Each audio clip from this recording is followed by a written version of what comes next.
Hi and welcome to this masterclass on power hitting. Not from me, from the great man Kumar Sangakkara. He's going to take us through it. Kumar, just first of all, just give us one of the keys to power hitting, just one thing that people can take with them throughout this demonstration. Well, number one, if you see the modern day cricketers, they're all athletes. Get in the gym, work hard, lift the weights, because a strong core, strong body, strong muscles really make an impact and make a difference in terms of hitting sixes.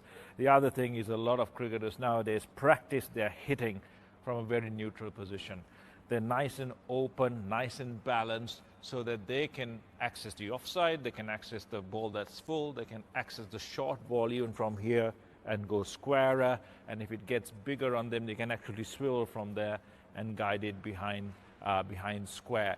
The real point is to have that strong position, watch the ball, and be ready, because this gives no indication to the bowler as to what you want to do, but whatever the bowler does, you're in a position to hit a six or boundary. Brilliant. Well, when I think power hitting, generally, sorry Sri Lanka, but I think one team, I think the West Indies, and we just look at some of their power hitters, and they've got a raft of them, have had for so long. Let's take a look at some of them now. There's no Sri Lanka doing it. Sorry, mate. What are they doing well here? I mean, moving around the crease, yes, but we're just seeing some long ball hitters and different varieties of it. Yeah, I love watching the West Indies. Very few moving parts, and a very simple technique. Nice high back lifts, the clearing of that front leg, because it gives you access to the ball. All the large muscles have solidified and become stable before the small muscles accelerate through. And it's like a boxer, isn't it? That back hip, that shoulder, the pivot of that back foot, all going to the ball, through the ball.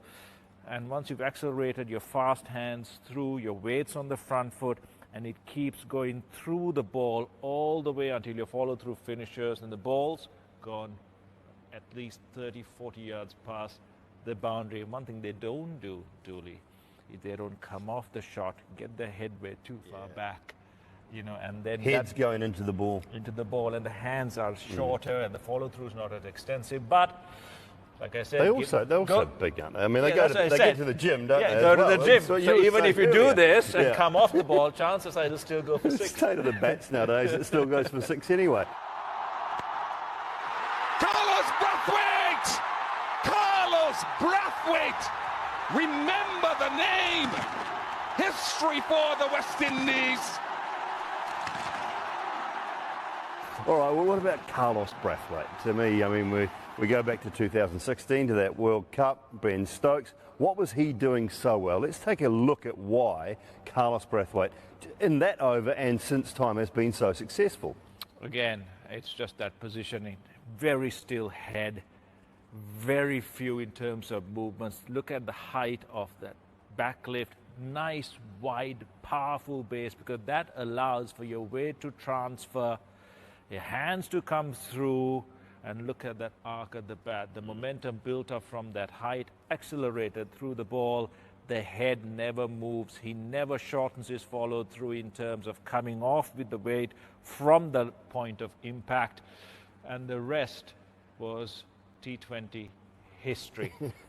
And also the importance maybe of not bowling continuously in the slot. The slot, we're going to talk about the slot, because the slot is where so many of these players, and they don't have to be big players, score their runs. Move forward a few years to the 2019 World Cup. We'll take a look at England's Jason Roy and runs scored in the slot.